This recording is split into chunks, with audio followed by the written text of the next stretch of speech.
The fluorescent lights hummed overhead as Raymond mopped the gleaming floor of the executive suite at Sunrise Technologies. At 52, his hands were calloused from years of honest work, but they moved with surprising grace. The late evening found him alone in the building, save for a few workaholics still hunched over their computers in distant offices. Raymond enjoyed these quiet moments.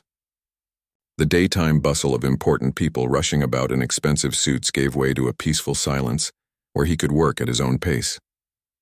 Tonight, as he finished the West Wing hallway, he allowed himself a small detour, one he'd been making more and more frequently over the past few months.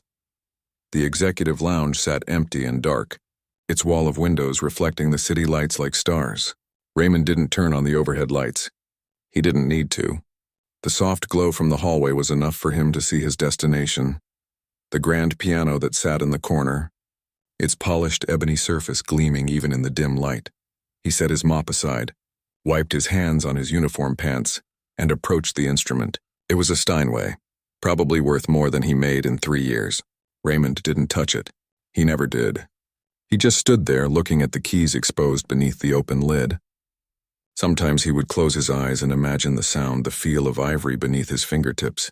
"Do you play?" The voice startled him, sharp and curious with an edge of something he couldn't quite place. Raymond turned to see Diane Harlow, the company CEO, standing in the doorway. Her tailored navy suit still looked crisp despite the late hour. Her silver-streaked hair pulled back in a tight bun. She held a glass of what looked like whiskey, the ice cubes clinking as she tilted her head. "No, ma'am." Raymond lied, the words slipping out automatically. "Just admiring it." Diane's eyebrow arched. She stepped into the room, flicking on a single lamp that cast a warm glow over the piano. "It's been sitting here for 2 years, ever since we renovated. I don't think anyone's played more than chopsticks on it." Raymond nodded, already backing away, eager to return to his mop and the comfortable invisibility of his job. "It's a beautiful instrument, that it is." Diane sipped her drink, her eyes never leaving him. Something about her gaze made Raymond uneasy, as though she were solving a puzzle. "You know, there's a reception tomorrow night. Some investors from Europe. I hired a pianist, but he just canceled. Food poisoning." Raymond shifted his weight. "I'm sorry to hear that, ma'am." "Are you really just admiring it?"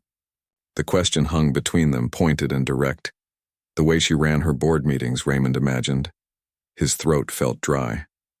20 years of habit told him to keep his head down, to stick to his role. 20 years of being invisible. "I took some lessons, a long time ago." Diane smiled, but there was no warmth in it. "I thought so. There's something in the way you look at it." She walked to the bar and poured another drink. "You know, my father was a janitor. Worked 3 jobs to put me through college." Raymond wasn't sure where this conversation was heading, but he knew he wanted out of it. "That's admirable, ma'am." It was. She turned back to face him. "He never got to do what he really wanted. Too busy making sure I could do what I wanted." She took another sip. "Funny how life works, isn't it? Now I'm the CEO and I still don't play piano." The following evening, Raymond found himself working the same wing, but tonight was different. The executive lounge buzzed with conversation. Men and women in formal wear mingled, their laughter spilling into the hallway. Raymond kept his head down, focusing on the task at hand, keeping the bathroom spotless while the reception was ongoing. He'd just finished restocking paper towels when he felt someone watching him. Diane Harlow stood in the doorway, a champagne flute in her hand. Behind her, several people in evening wear peered curiously into the bathroom. "There you are," she said, her voice carrying over the background chatter. "Come join us for a moment, won't you?" Raymond froze, his hand still holding the paper towel dispenser. "Ma'am?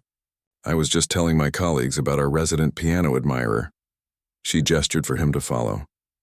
"Come on, just for a minute," he had no choice. To refuse would cause a scene, and if there was one thing Raymond had learned in his years of service, it was to never cause a scene. He followed her into the lounge, acutely aware of his uniform, the name tag that read Raymond stitched above his breast pocket. The room fell silent as they entered. The grand piano sat in the spotlight, its lid fully open now. A small crowd of about 30 people turned to stare at him, their expressions ranging from curiosity to thinly veiled amusement. "Everyone," Diane announced, her voice carrying across the room with practiced ease. "This is Raymond." He works nights here, keeping our offices spotless. She turned to him, that same enigmatic smile playing on her lips. Raymond has been admiring our piano for some time now. A murmur swept through the crowd. Raymond could feel sweat beating at his temples. He wanted to disappear, to melt into the floor he'd just cleaned. In fact, Diane continued, I have a proposition for you, Raymond. She gestured to the piano. If you can play Chopin, any piece by Chopin, I will bind myself and this company to whatever project you suggest. Her eyes glinted with challenge. Within reason, of course. Laughter rippled through the gathering. Raymond understood then. He was the entertainment, the joke, the janitor who dared to admire something beyond his station. One of the men stepped forward, a silver-haired gentleman with a European accent. Come now, Diane, don't put the poor man on the spot. Not everyone can master Chopin. Exactly my point, Heinrich. Diane's voice dropped, becoming silky smooth. We all have our place, don't we? I found that understanding limitations is the first step to success. More laughter. Raymond stood rooted to the spot, his face burning. In his mind, he could hear the notes of Ballade No. 1 in G minor, the piece he'd played at his last recital before life took an unexpected turn. His fingers twitched at his sides. A younger executive chimed in. Maybe he'd prefer something simpler. Mary Had a Little Lamb, perhaps? The joke landed with cruel precision, earning more chuckles. Diane raised her hand, silencing the group. No, I'm serious. The offer stands. She looked directly at Raymond, her expression a perfect mask of professional courtesy belying the mockery beneath. If you can play Chopin, I'll bind myself to your suggestion. A community project, perhaps? Isn't that what people in your position usually advocate for? Better wages? More benefits? Raymond looked at the piano, then at the crowd of executives, investors, and board members. Their faces blurred together in a sea of expectation, all waiting for him to embarrass himself, to confirm what they already believed, that people like him should stick to mops and buckets. I should get back to work, he said quietly. The second-floor bathrooms still need attention. Disappointment flickered across Diane's face, quickly replaced by satisfaction. Of course, she said smoothly. We all have jobs to do, don't we? Thank you for indulging us, Raymond. As he turned to leave, he heard her address the crowd. Now, since our pianist canceled, I thought we might discuss the European market projections over dessert instead. Raymond walked back to his supply closet, his steps measured and calm despite the storm brewing inside him. He retrieved his mop and bucket, continuing his rounds as if nothing had happened. But something had changed. The mockery had awakened something he'd buried long ago. Not anger, but determination. As the reception wound down and the guests departed in expensive cars, Raymond finished his shift in silence. The building grew quiet once more. The cleaning crew left one by one until only he remained, completing the final checks as he did every night. When the last executive light went dark, he made his way back to the lounge. The room still smelled of perfume and wine. Glasses waited to be collected by the catering staff in the morning. The piano sat in darkness, waiting. Raymond approached it slowly. This time he didn't just look. He pulled out the bench and sat down, his uniform crinkling as he positioned himself before the keys. He placed his weathered hands on the ivory, feeling the cool, smooth surface beneath his fingers. 20 years melted away. He closed his eyes, took a deep breath, and remembered who he used to be, who he still was beneath the uniform and the years of silence. Tomorrow would come with its own challenges. Tomorrow he would decide whether to reveal this part of himself or keep it hidden, whether to accept Diane's mocking challenge or continue in comfortable invisibility. Tonight, though in the empty building with only the city lights as his audience, Raymond let his fingers dance across the keys in a private rehearsal, reacquainting himself with the magic he'd set aside but never truly forgotten. Raymond's fingers hovered over the piano keys in the empty executive lounge. The memory of last night's humiliation still fresh in his mind. Diane's mocking challenge echoed in his ears. If you can play Chopin, I'll bind myself to whatever project you suggest. The morning sun filtered through the windows as he finished his overnight shift, casting long shadows across the polished floor. For 20 years, Raymond had kept his past life tucked away, folded neatly like the clean towels he stocked in the company bathrooms. Few people knew that before he pushed mops and emptied trash cans, he'd been on track to become a concert pianist. His instructor had once called him a rare talent, saying his hands were built for Chopin. That seemed like another lifetime now. He glanced at his watch. 5:30 a.m. The day crew wouldn't arrive for another hour. Raymond closed the piano lid gently and headed to the employee locker room to change out of his uniform. The bus ride home took 40 minutes, the city slowly waking up around him. Raymond leaned his head against the window, exhaustion settling into his bones. At 52, the night shifts were harder to recover from than they used to be, but he needed the job, needed the health insurance it provided. His apartment building was old but clean, tucked away in a working-class neighborhood far from the gleaming corporate towers where he worked. Raymond climbed the 3 flights of stairs slowly, his knees protesting with each step. "Dad, is that you?" a voice called as he unlocked the door. "Yeah, it's me, Lily," Raymond answered, stepping into the small apartment that smelled of coffee and toast. His daughter sat at their tiny kitchen table, textbooks spread out before her, a half-empty mug in her hand. At 24, Lily had her mother's dark eyes and his stubborn chin. Despite the early hour, she was fully dressed, her nursing scrubs wrinkle-free and ready for her morning shift at the hospital. "You're up early," Raymond remarked, setting his lunch bag on the counter. "Big exam today. Thought I'd get some studying in before work." She looked up, scrutinizing his face. "You look tired. Rough night?" Raymond shrugged, pouring himself a cup of coffee. The usual, but it hadn't been the usual, and something in his expression must have given him away. "Dad?" Lily said, using that tone she'd perfected as a teenager, the one that said she wasn't buying whatever he was selling. "What happened?" Raymond sighed, sitting down across from her. "Nothing important. Just some rich folks having their fun. At your expense." Lily's eyes narrowed. "It doesn't matter." Raymond sipped his coffee, then changed the subject. "How's school going? Still on track to finish the nursing program this year?" Lily allowed the diversion but made a note to circle back. "It's good. Hard but good. Mr. Chen asked about you yesterday." Raymond smiled at the mention of their elderly neighbor. "I'll stop by and see him later." "He misses your playing," Lily said quietly. "We both do." Raymond's smile faded. He hadn't touched a piano in their presence for years, not since they'd been forced to sell the upright that had once stood in their living room to pay for Lily's first semester of college. "Maybe someday," he said, the words hollow even to his own ears. After breakfast, Raymond tried to sleep, but his mind kept returning to the piano in the executive lounge, to Diane's smug face as she'd issued her challenge. He gave up after a few hours, deciding to use the time productively instead. The storage unit was small, barely 5 feet by 8, but it held the remnants of his former life. Raymond unlocked the padlock and slid up the metal door. Dust motes danced in the beam of sunlight that cut through the gloom. In the corner, protected by a faded sheet, sat an old wooden table with a peculiar addition. 88 keys drawn on its surface in permanent marker, positioned exactly like a piano keyboard. Raymond pulled up the folding chair he kept in the unit and sat down, placing his hands on the makeshift keyboard. He closed his eyes and began to move his fingers, playing a silent rendition of Chopin's Ballad No. 1 in G minor. He could hear every note in his head, could feel the phantom resistance of keys that weren't really there. This was how he'd kept his skills sharp over the years, practicing on this silent keyboard when he couldn't afford a real piano.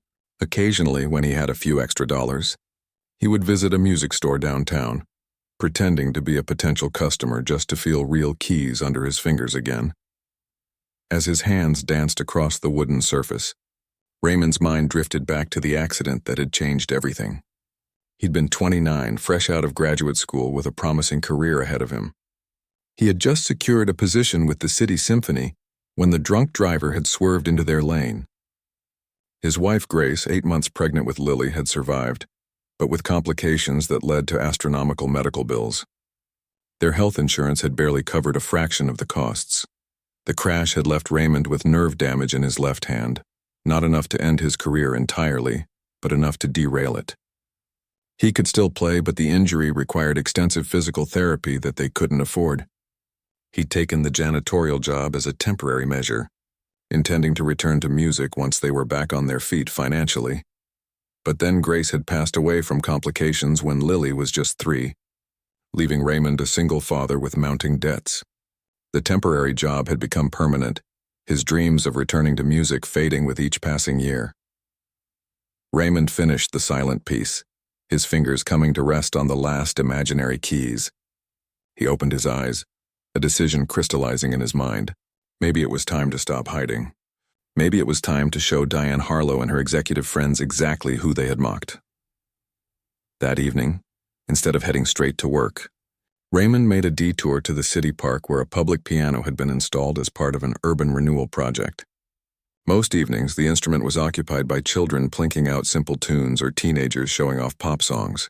Tonight, however, it sat unattended, bathed in the glow of a nearby streetlight. Raymond approached cautiously, setting down his backpack. A few park-goers glanced his way, but most paid no attention to the middle-aged man in worn jeans and a faded jacket. He sat down on the bench, flexing his fingers. It had been months since he'd touched a real piano. The first few notes were tentative, his left hand slightly stiff from the old injury. But soon his muscle memory took over, and Chopin's notes flowed from his fingers, filling the park with unexpected beauty. Passers-by slowed, then stopped, forming a small crowd around the public piano. Raymond lost himself in the music, in the familiar rise and fall of the piece he'd once performed to standing ovations. His left hand ached, but he pushed through, channeling 2 decades of silence into the keys. When the final note faded, he was startled by applause. Looking up, he found himself surrounded by strangers, their faces lit with wonder and appreciation. An elderly man approached, placing a few dollars in the tip jar attached to the piano. "That was extraordinary," he said. "Who are you?" "Just someone who remembers how to play," Raymond replied, gathering his belongings. As he walked away, a newfound confidence settled in his chest. 20 years of hiding his talent, of being invisible. It was enough. Tomorrow night he would answer Diane's challenge. But first he needed to practice more, to make sure his hands were ready. The night shift passed in a blur of anticipation. Raymond cleaned methodically, his mind running through the ballade, mapping out trouble spots where his injured hand might falter. By the time the executive offices emptied for the night, leaving only the usual workaholics, he was ready. The executive lounge was dark, just as it had been 2 nights ago when Diane had found him there. Raymond didn't turn on the lights. The glow from the hallway was enough. He set his cleaning cart aside and approached the Steinway, its magnificent form a silhouette against the city lights beyond the windows. This time, he didn't just look. He sat down, adjusted the bench, and placed his hands on the keys. The cool ivory felt like coming home after a long journey. Raymond took a deep breath and began to play. The first notes of the ballade filled the room, soft and delicate, building slowly toward the powerful crescendos that made Chopin's work so moving. Raymond's fingers moved with practiced precision, dancing across the keyboard as if they'd never stopped, as if the last 20 years had been nothing but a brief pause between performances. Lost in the music, he didn't notice the figure that appeared in the doorway, drawn by the unexpected concert echoing through the empty building. He didn't see Diane Harlow's expression shift from irritation to shock as she recognized the janitor at her company's grand piano, playing one of classical music's most challenging pieces with the skill of a concert pianist. All Raymond knew was the music, the release of finally playing a proper instrument again, and the quiet certainty that tomorrow he would accept Diane's challenge, and she would learn that some people could indeed play Chopin, regardless of the uniform they wore. The soft click of expensive heels on marble flooring made Raymond's hands freeze mid-note. He turned to find Diane Harlow standing in the doorway of the executive lounge, her expression unreadable in the dim light. For a moment, neither of them spoke. The final notes of Chopin's ballade hung in the air between them like an unfinished conversation. "Don't stop on my account," Diane finally said, her voice lacking the mocking edge from 2 nights before. Raymond's hands remained poised above the keys, uncertainty creeping up his spine. He hadn't meant for anyone to hear him practice, especially not her. "I was just playing Chopin," she finished for him, stepping into the room. She flicked on a single lamp, casting the piano in a warm glow, and playing it remarkably well. Raymond stood up from the bench, suddenly aware of his janitor's uniform, the cleaning cart waiting in the hallway. "I should get back to work." "How long?" Diane asked, ignoring his attempt to leave. "How long what? How long have you been able to play like that?" She moved closer, her tailored pantsuit a stark contrast to his gray uniform. So that's not something you pick up in a few piano lessons. Raymond hesitated, weighing his words carefully. 20 years of keeping his head down had become a hard habit to break. I studied at Juilliard before. Diane's eyebrows shot up. Juilliard? You're a classically trained pianist? I was. Raymond's hands curled at his sides, the old ache in his left one a constant reminder of what he'd lost. A long time ago. Diane looked from him to the piano and back again, reassessing everything she thought she knew about the man who cleaned her offices. And now you're here, mopping floors and emptying trash. It wasn't a question, but Raymond answered anyway. Life happens. You make choices. What choices led from Juilliard to here? The question wasn't asked with cruelty, but with genuine curiosity. Raymond glanced at his watch. It was late, well past midnight. It's a long story, and I have the third floor to finish before my shift ends. Diane moved to the bar and poured herself a drink. I'll make you a deal. Play the rest of that piece, and I'll help you finish the third floor. Raymond almost laughed at the image of the company's CEO emptying trash cans in her designer outfit. You're not dressed for janitorial work, she shrugged, taking a sip of her drink. I keep workout clothes in my office. I can change. The offer was so unexpected that Raymond found himself sitting back down at the piano. You really want to hear me play? I want to know if my challenge can actually be met. Her smile had an edge to it, but not the same one as before. This was the competitive edge of someone who hated to lose but respected a worthy opponent. Raymond positioned his hands over the keys. From the beginning, wherever you left off is fine. He nodded and began playing again, picking up the ballade from where he'd been interrupted. The music filled the room once more, building toward the dramatic conclusion of the piece. Raymond closed his eyes, letting his muscle memory guide his fingers, ignoring the twinge in his left hand as he reached for the complex chords. When the final notes faded, he opened his eyes to find Diane standing closer to the piano, her drink forgotten on the bar. In the soft light, her face looked younger, softer, the corporate mask momentarily set aside. That was... She seemed to search for the right word. Extraordinary. Raymond stood up, pushing the bench back into place. Thank you. Where did you learn to play like that? She asked. My mother was a piano teacher. She started me when I was 4. The memories came back in fragments, his mother's patient hands guiding his tiny fingers across the keys, the smell of her perfume, the pride in her voice when he mastered a difficult piece. She saw something in me that I didn't see in myself. Diane nodded as if understanding perfectly. Someone believed in you. Yes. What happened? Why aren't you on stage somewhere instead of... She gestured vaguely at his uniform. Raymond touched his left hand, the subtle tremor visible if you knew to look for it. Car accident. Nerve damage. 23 years ago. But you can still play. I just heard you. Not at the level required for professional performance. Not consistently enough to make a living. He smiled tightly. And life doesn't stop for art. There were bills to pay, a family to support. Diane was quiet for a moment, studying him with new eyes. The challenge still stands, you know. Raymond looked at her, surprised. If you can play Chopin, I'll bind myself to whatever project you suggest. She repeated her words from the reception, but this time there was no mockery in them. You've proven you can play. So what would you ask for? The question caught him off guard. In all his years of practicing in silence, of keeping his talent hidden, he'd never thought about what he might do if given the chance to make a real difference. I'd need to think about that. Diane nodded, glancing at her watch. It's late. We both should go. She reached into her pocket and pulled out a business card, handing it to him. My private number. When you decide what you want, call me.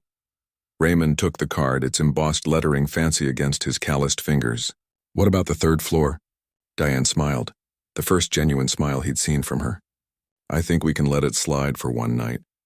The following morning, Raymond sat at his kitchen table, the business card propped against the salt shaker. He turned the possibilities over in his mind as he sipped his coffee. Lily had already left for her early hospital shift, leaving a note reminding him to eat something before going to bed. Raymond's phone buzzed with a text message. It was from his neighbor, Mr. Chen. Beautiful playing last night. The park video is already at 50,000 views. Raymond frowned, confusion washing over him as he tapped on the link Mr. Chen had sent. The screen filled with a video titled, Unknown Janitor Plays Chopin in Park Amazing. Someone had recorded his practice session at the public piano and posted it online. The comment section was filled with people asking who he was, where they could hear more of his playing. A few even speculated that he must be a famous pianist in disguise, filming some kind of social experiment. Raymond set the phone down, his heart racing.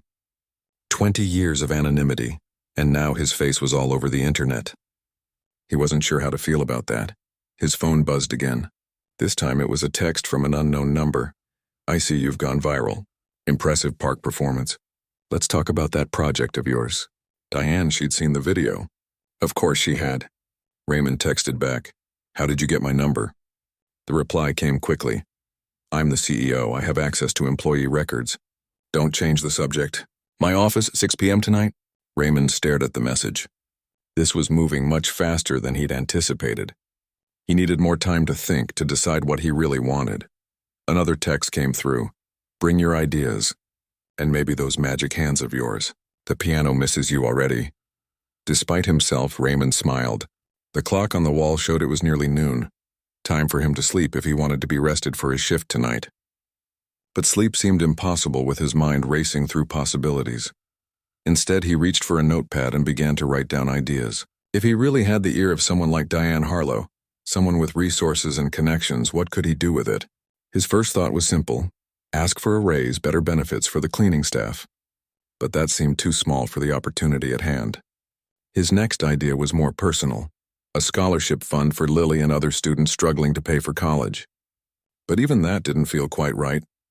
Raymond tapped his pen against the paper, thinking of the 20 years he'd spent hiding his talent, of the public piano in the park where children gathered to play simple tunes, of the way music had once been his lifeline.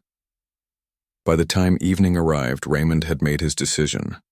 He showered and changed, putting on his only dress shirt and slacks, clothes he usually reserved for special occasions like Lily's school events. They were slightly worn but clean and presentable. The office building looked different in the early evening light. Raymond used his employee badge to enter, nodding to the security guard who did a double take at his attire. "Night off, Raymond?" the guard asked. "Something like that," Raymond replied, heading for the elevator. The executive floor was quiet, most of the staff having gone home for the day. Only a few offices still showed lights on, including the corner office that belonged to Diane. Her assistant's desk was empty, but the door to her office stood ajar. Raymond knocked lightly. "Come in," Diane called. Raymond stepped into the spacious office, taking in the floor-to-ceiling windows, the modern art on the walls, the sleek furniture. Diane sat behind a massive desk, her attention focused on the laptop in front of her. When she looked up, surprise flickered across her face. "I almost didn't recognize you without the uniform," she said, gesturing to the chair across from her desk. Raymond sat down, folding his hands in his lap. "Thank you for meeting with me. I'm a woman of my word. You played Chopin beautifully, so what's your project?" She leaned forward, elbows on the desk. "What does a Juilliard-trained pianist who's been hiding as a janitor for 2 decades want from a tech company CEO?" Raymond looked her in the eye, all the ideas he'd considered throughout the day distilling into one clear vision. "I want to start a music program. For kids who wouldn't otherwise have access to instruments or lessons. Kids from backgrounds where art is considered a luxury they can't afford." Diane's expression was unreadable. "And how does that involve Sunrise Technologies?" "Funding, space." Raymond leaned forward slightly. "There's an unused storage area on the first floor that would make a perfect teaching space. The company could sponsor the program, provide instruments, pay for teachers." "Teachers like you?" Diane asked. Raymond nodded. "Among others. There are plenty of talented musicians in this city who can't make a living with their art. They could teach part-time, earn extra income, pass on their knowledge." Diane was quiet for a moment, considering. "And what does Sunrise get out of this arrangement?" "Good PR, tax write-offs." Raymond smiled slightly. "A way to prove that your commitment to community outreach is more than just words in an annual report." Diane's eyebrows rose, a hint of respect in her expression. "You've thought this through." "I've had 20 years to think about what I'd do if given the chance to make music matter again." Raymond held her gaze, a confidence in his voice that surprised even him. "So do we have a deal?" Diane leaned back in her chair, her fingers forming a steeple beneath her chin as she considered Raymond's proposal. The silence stretched between them, broken only by the soft hum of the air conditioning. "A music program," she finally said, testing the words. "For underprivileged kids." Raymond nodded, trying to read her expression. "Yes, and you would teach?" "I could. At least piano. We'd need other instructors for different instruments." Raymond's mind was already racing ahead, picturing the possibilities. There are musicians in this city who work day jobs just to survive. They could teach evenings and weekends. Diane stood up abruptly, walking to the window to gaze out at the city lights. "You know, when I made that challenge at the reception, it was just a joke. I never expected anyone to actually claim the prize." "I understand if you don't want to honor it," Raymond said, preparing himself for disappointment. Diane turned to face him, her expression softening in a way he hadn't seen before. "That's not what I'm saying. I'm a woman of my word. I just want to make sure we're both clear on what we're committing to." Hope flickered in Raymond's chest. "So you're considering it?" "I'm doing more than considering it." Diane walked back to her desk and tapped a few keys on her laptop. "I've been looking into something similar for a while now. Corporate social responsibility initiatives that actually make a difference, not just look good on paper." She turned the screen so Raymond could see a spreadsheet of figures. "We set aside funds for community projects every year. Most of it goes to the usual charity galas and sponsorships, but I've been wanting to do something more substantial." Raymond leaned forward, scanning the numbers without fully understanding them. "And this program would qualify?" "It could." Diane closed the laptop. "But I'd need more than just a concept. I'd need a detailed plan. Budget, timeline, expected outcomes, how you'd measure success. I can put that together," Raymond said quickly. "Good." Diane gave him an appraising look. "Because if we're going to do this, we're going to do it right. No half measures." Raymond nodded, a mixture of excitement and nervousness bubbling up inside him. "When do you need the plan?" "A week." Diane checked her calendar. "I have a board meeting next Thursday. I'll need to present it then if we want funding approved for the next quarter." A week. Raymond's mind raced. He had night shifts every day. Plus, he'd need to research costs, find potential teachers, figure out how to structure the program. "I'll make it work." "I know you will." Diane's confidence surprised him. "You played Chopin with hardly any practice after 20 years away from the piano. I think you can handle a business proposal." As Raymond stood to leave, Diane added, "One more thing. That storage room you mentioned, it's actually being cleared out next month. The company's been looking for a new use for the space." Raymond paused at the door. "So it could work?" "It could be perfect." She gave him a small smile. "Seems like good timing, doesn't it?" The next 7 days passed in a blur of research, planning, and very little sleep. Raymond continued his night shifts, cleaning the offices with the same care as always, but his mind was elsewhere, working through budget items and program structures. During the day, when he should have been sleeping, he sat at the small desk in his apartment, laptop open, creating the proposal that could change everything. Lily watched his transformation with a mixture of concern and delight. "Dad, you need to rest," she said on the third day, setting a cup of coffee beside him. Raymond rubbed his eyes, blinking at the screen filled with spreadsheets. "I'll rest when this is done." "You're really serious about this, aren't you?" Lily sat on the edge of his bed watching him work. "I think it could be something special."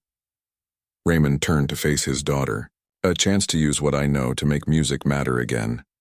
Lily smiled, her eyes glistening slightly. "Mom would be proud, you know." The mention of Grace sent a familiar pang through Raymond's chest. "She always said I should be teaching." She was right. Lily squeezed his shoulder. "Just promise me you'll take a nap before your shift tonight." Raymond promised, though he ended up dozing for only an hour before diving back into his research.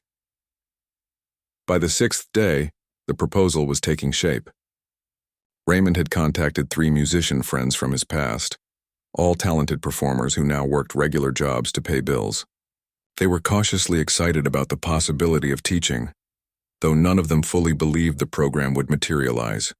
A corporate-sponsored music school for underprivileged kids, his friend Tom had said over the phone. Sounds too good to be true. Raymond understood their skepticism. He felt it himself sometimes in the quiet moments when doubt crept in.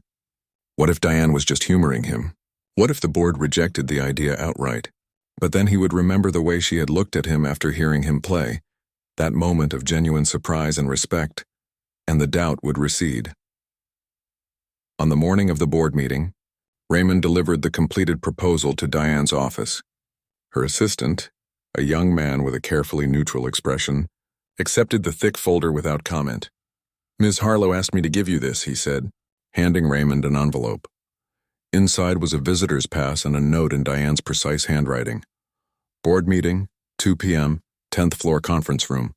Be ready to answer questions." Raymond stared at the note, his heart pounding. She wanted him at the meeting? To present to the board himself? He hadn't prepared for that. He spent the day at home, too nervous to sleep despite having worked all night. He showered and put on his best clothes, the same outfit he'd worn to meet Diane, freshly pressed. Lily helped him knot his tie, her fingers deft from hospital work. "You're going to be amazing," she told him, straightening his collar. "Just be yourself." Raymond arrived at the office building 30 minutes early, his visitor's pass clipped to his jacket pocket. It felt strange to walk through the lobby in daylight, to ride the elevator up as a guest rather than an employee finishing the night shift. The 10th floor was the company's showcase level, where they brought clients and investors. Raymond had cleaned it hundreds of times but had never seen it during business hours, filled with people in suits moving purposefully from one meeting to another. He found the conference room easily, the largest one at the end of the hall, with glass walls that offered a view of the city skyline. Inside, a long table dominated the space, surrounded by leather chairs. Diane stood at one end, talking quietly with an older man in an expensive suit. When she spotted Raymond hovering in the doorway, she waved him in. "Right on time. Come meet Howard, our CFO." The next 30 minutes were a blur of introductions as board members filtered into the room. Raymond shook hands and tried to remember names, all while feeling increasingly out of place among these powerful people who controlled the company's direction. By 2 o'clock, the room was full. Diane called the meeting to order, working through several agenda items before reaching Raymond's proposal. "Next, we have something a bit different," she said, her voice carrying easily across the table. "A community outreach initiative I've been developing with the help of a consultant." Raymond noticed the slight hesitation before the word consultant and understood she was deliberately avoiding identifying him as the company janitor. He wasn't sure whether to feel grateful or insulted by the omission. "Raymond," Diane continued, "would you like to walk us through your proposal?" All eyes turned to him. Raymond stood, thankful that his hands weren't visibly shaking, and began to speak. "Thank you for this opportunity," he started, his voice steadier than he expected. "What I'm proposing is a community music program housed right here in the Sunrise Technologies building, serving children who wouldn't otherwise have access to music education." As he continued outlining the program structure, the budget, the potential community impact, he watched the board members' faces. Some looked skeptical, others interested, a few completely unreadable. "Music education isn't just about creating musicians," Raymond said, warming to his subject. "It's about building skills that last a lifetime: discipline, focus, creativity, teamwork. These are the same skills that make good employees, good citizens, good neighbors." He explained how the company could leverage the program for positive PR, how it aligned with their existing corporate values, how it could forge stronger ties with the community where many of their employees lived. When he finished, there was a moment of silence before the questions began. The CFO wanted more detail on the budget. The marketing director asked about publicity opportunities. The facilities manager raised concerns about security and access to the building after hours. Raymond answered each question thoughtfully, drawing on his week of intensive research. When he didn't know an answer, he said so honestly, promising to find the information they needed. Finally, Diane stepped in. "I think we've covered the major points. Let's take a vote on whether to move forward with the planning phase." Raymond held his breath as hands went up around the table, 8 in favor, 2 against, 1 abstention. "The motion passes," Diane announced, a small smile playing at the corners of her mouth. "Raymond, thank you for your presentation. We'll begin allocating resources immediately." As the meeting adjourned and board members filtered out, Diane approached Raymond. "Congratulations, you impressed them." "Thank you for the opportunity," Raymond said, still processing what had just happened. "Don't thank me yet. The real work is just beginning." Diane's expression turned serious. "This is going to be challenging. Converting that storage space, hiring teachers, recruiting students, managing the budget, it's a lot to handle." "I know. Raymond said. But it's worth it. Diane studied him for a moment. I have a proposition for you. One I've been considering since I heard you play. Raymond waited, unsure where this was going. The program will need a director. Someone who understands music, teaching, and now, she gestured to the boardroom they stood in, business presentations. Raymond's heart skipped a beat as he began to understand. Are you offering me a job? A career change, Diane corrected. Full-time with benefits. A significant step up from the night shift. I don't know what to say. Say yes, Diane replied simply. You've spent 20 years hiding your talent. It's time to use it. Raymond thought about the night shifts, the aching back, the silent practicing on a wooden table. He thought about Lily working her way through nursing school, about the kids who might discover their own talents through this program. Yes, he said, the word feeling like a door opening to a future he'd long ago stopped imagining. Yes, I'll do it. 6 months later, Raymond stood in the center of what had once been a storage room, now transformed into the Sunrise Music Center. Sunlight streamed through the newly installed windows, illuminating the space filled with instruments, music stands, and colorful artwork created by the students. 5 digital pianos lined one wall, a small drum set occupied a sound-treated corner, and various string and wind instruments waited in their stands. What do you think? Lily asked, sliding her arm through his as they surveyed the room together. It's more than I ever imagined, Raymond admitted, his voice soft with wonder. Today marked the official opening of the center, with a small recital, planned to showcase what the first group of students had learned. In the 6 months since the board meeting, Raymond's life had transformed completely. He'd left his janitorial position to become the full-time director of the music program, trading night shifts for regular business hours and a salary that made Lily's eyes widen when he told her. The transition hadn't been easy. There were moments when Raymond doubted his ability to manage a program, to lead other teachers, to handle the administrative tasks that came with the position. But each time doubt crept in, he reminded himself that he'd spent 20 years doing work that others might consider beneath them, and he'd done it with pride and attention to detail. Those same qualities served him well in his new role. Dad, they're starting to arrive, Lily said, nodding toward the entrance where families were beginning to filter in. Raymond straightened his tie, no longer a rare accessory but now part of his daily attire. Let's greet them. The first to arrive was Tanya, a 12-year-old with a natural talent for piano that reminded Raymond of himself at that age. Behind her came Miguel with his clarinet case, the Chen twins with their violins, and a stream of other children ranging from 8 to 16 years old, many accompanied by parents who looked around the center with expressions of approval and pride. Raymond moved among them, shaking hands, answering questions, making sure everyone felt welcome. This was his favorite part of the job, watching the community they'd built take shape, seeing the relationships form not just between teacher and student but between families who might never have crossed paths otherwise. Quite the turnout, a familiar voice said behind him. Raymond turned to find Diane, elegant as always in a simple black dress, looking remarkably casual compared to her usual corporate attire.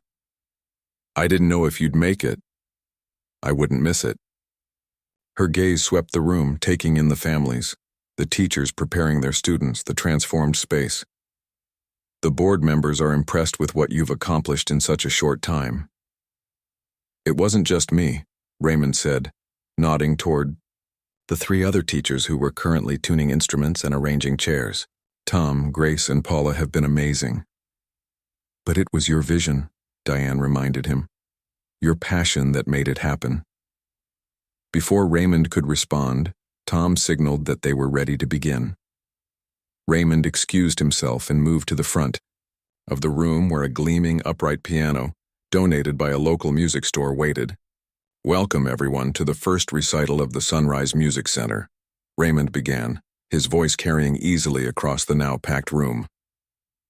6 months ago, this was just an idea, a possibility. Today, I'm proud to say it's a reality, thanks to the support of Sunrise Technologies.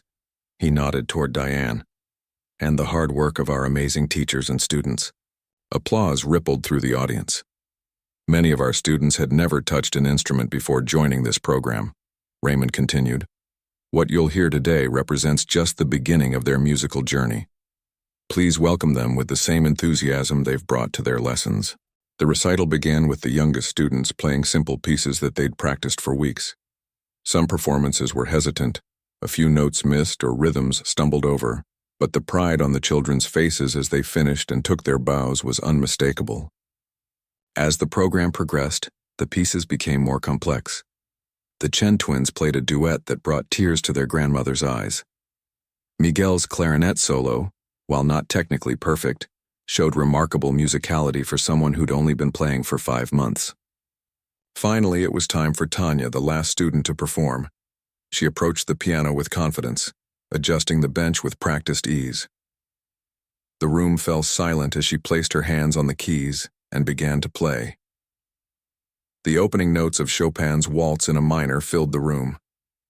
It wasn't the most difficult piece in Chopin's repertoire, but it was challenging for a student who'd only been playing for 6 months.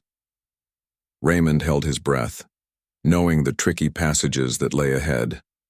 But Tanya moved through them with poise, her small hands stretching to reach the intervals, her face a mask of concentration.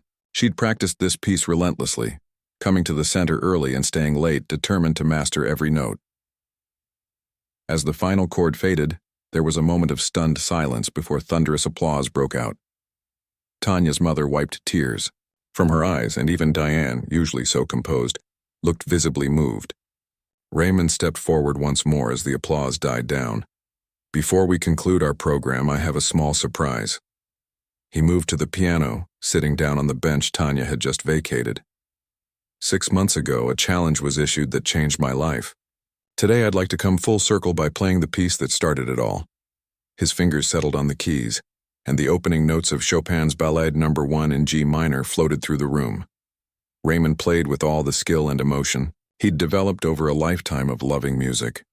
Through years of practice on a silent wooden table, through moments stolen at public pianos and music stores, the piece built to its dramatic climax, his left hand, once injured and weak, now strong and sure as it handled the complex bass passages.